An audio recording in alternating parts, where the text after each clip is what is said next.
All right, I'd like to thank everybody for coming out this afternoon. I'm Kevin Gibson. I'm this year's president of NETLA. I was also president last year, but we got snowed out on our meeting, so we kind of had to get it back together.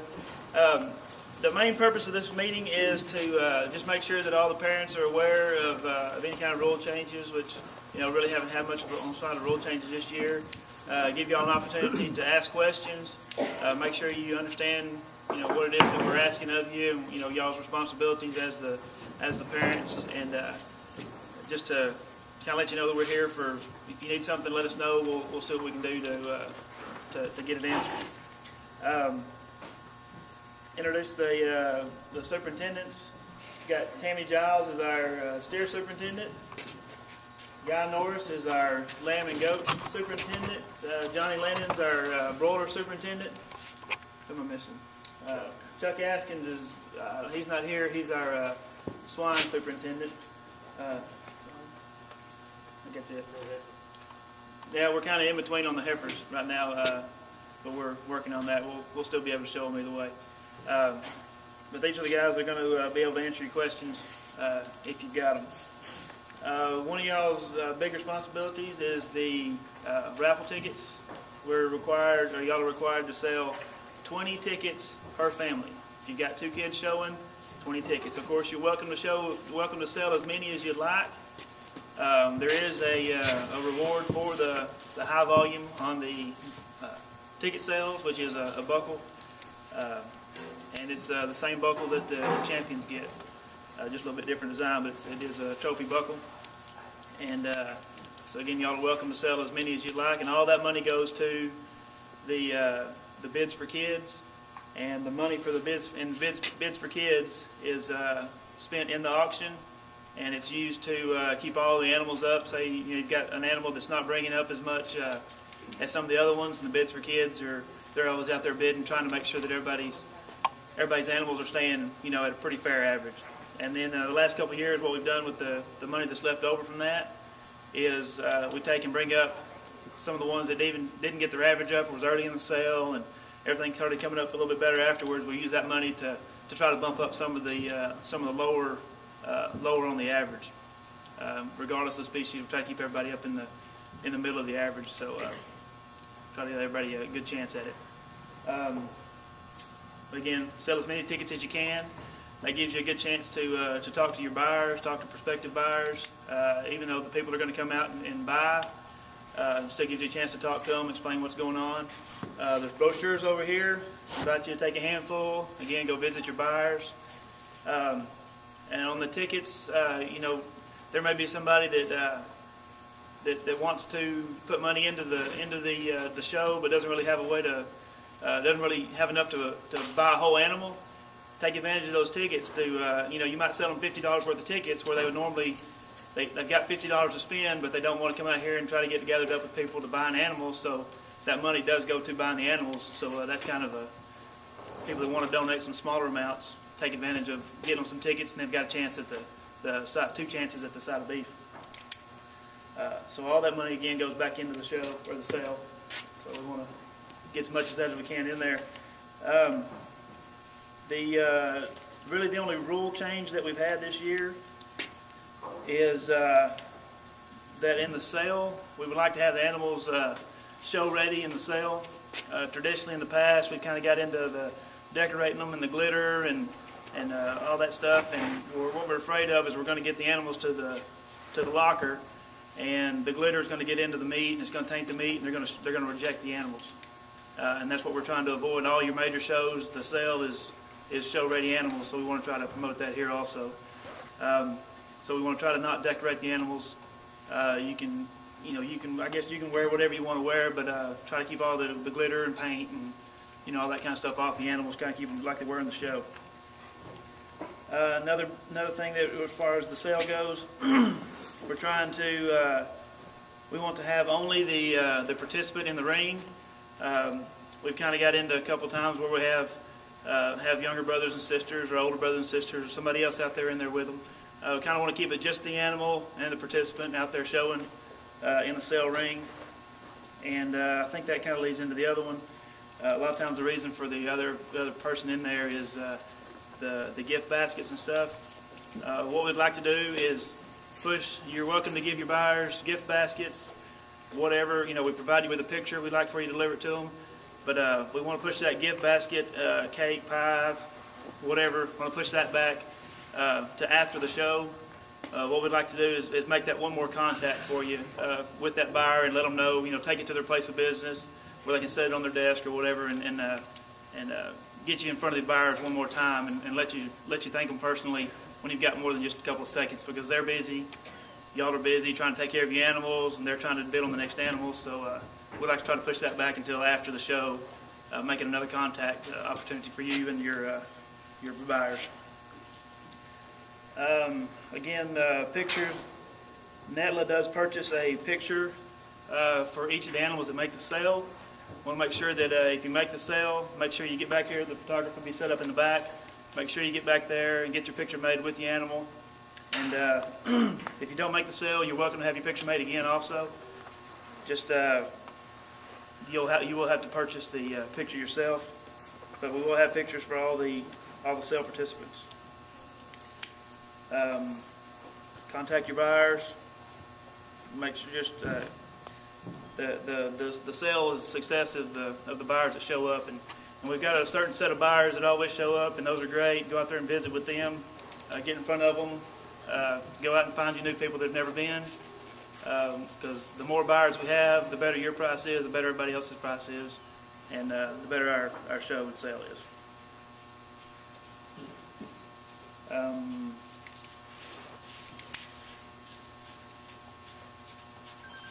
Are there any questions so far? We have, y'all know how many animals we got validated? I know we were talking about the steers a while ago. So we got 35 steers validated. I think we had 34 last year.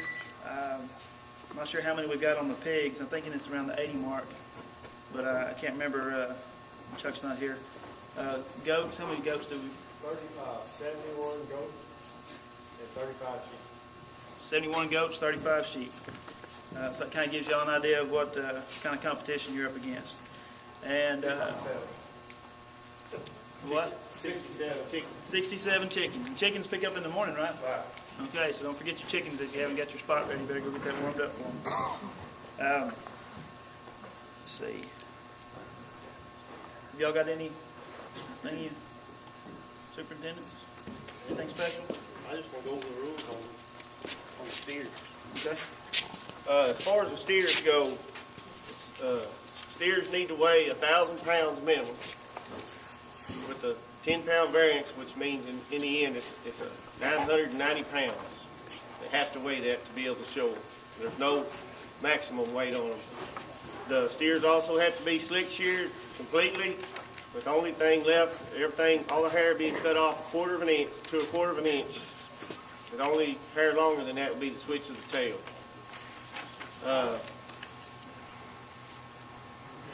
Trying to think, what time is it that they have to be here? The check-in time?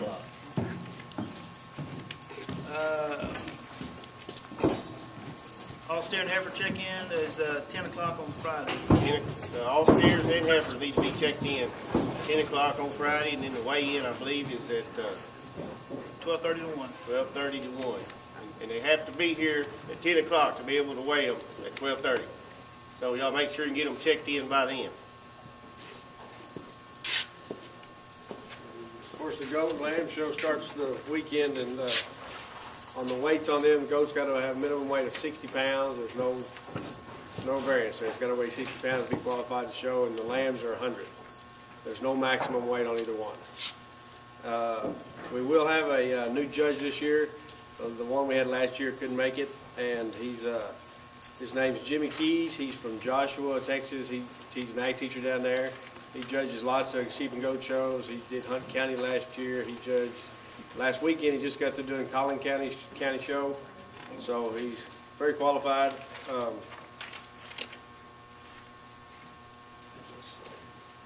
And the weigh-in is that Thursday from 3 to 4. And the show will start at 5 o'clock sharp. And the lambs will be first. So we'll weigh both animals, lambs and goats, between 3 and 4. Okay. All right, and since on the swine show is on Friday, you see, swine weights are due the weigh-in will be from 10 to noon on Friday, and the show will start at 1 o'clock. So, and as far as the weights on the swine, make sure we get them right.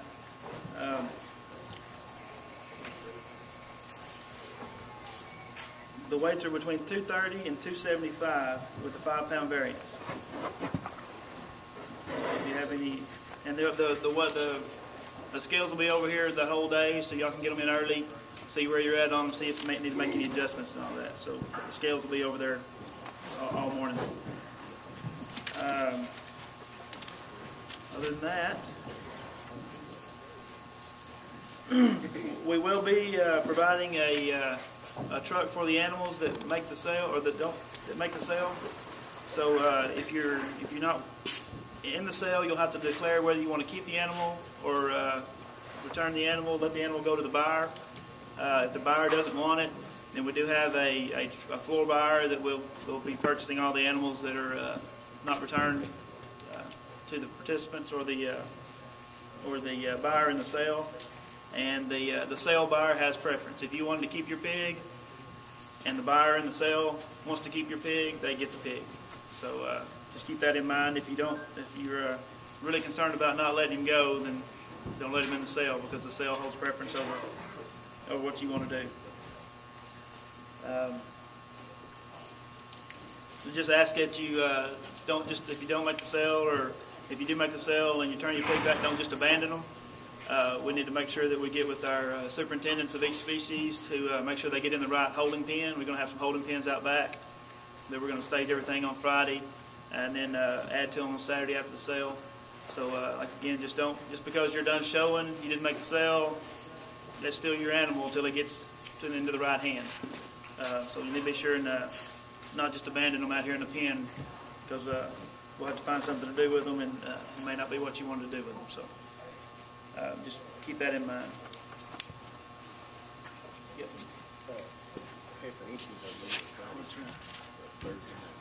Yeah. Heifer project have to check in by 10 a.m. on Friday.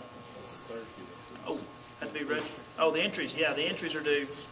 Heifer entries are due by 7 p.m. on Thursday, and there'll be a table set up out here taking entries. Taking entries for the heifer show, and then they got to be in place by 10 o'clock on Saturday. I'm sorry, on Friday. Registered on Thursday, in place on Friday, and the show is on Friday. Again, we got brochures and raffle tickets. Probably talk to your sponsors and whatnot for your raffle tickets. Again, they're over here on the table. Do y'all have any questions? Go ahead.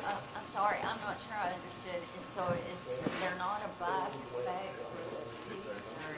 Yes, there's a buyback for all the animals all the animals. If you make the sale and the buyer in the ring wants the animal, the buyer in the ring gets the animal. And if you want the animal back, if they pass on taking the animal, you can take the animal back and take it home with you. But if it goes in the sale or whatever, if the ring buyer has preference, and we will be taking all the animals that don't make the sale. We'll take them tonight. We'll take them Thursday afternoon, Friday afternoon for all the ones that show Friday. Thursday afternoon for the lambs and goats. We'll be putting those in a pen back there, and then we'll take everything after the sale. Any other questions? Is there a limit on heifers? We're kind of in between on heifer, superintendent, so I don't think there is. I think they don't make the sale, so it's. They don't go in the sale. So there's no limit on the heifer interest. Anything else? And we're all available. There's numbers. My number's on the back of here.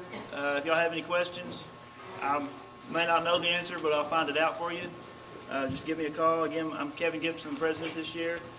And that's it. I guess y'all are dismissed. Don't forget your tickets.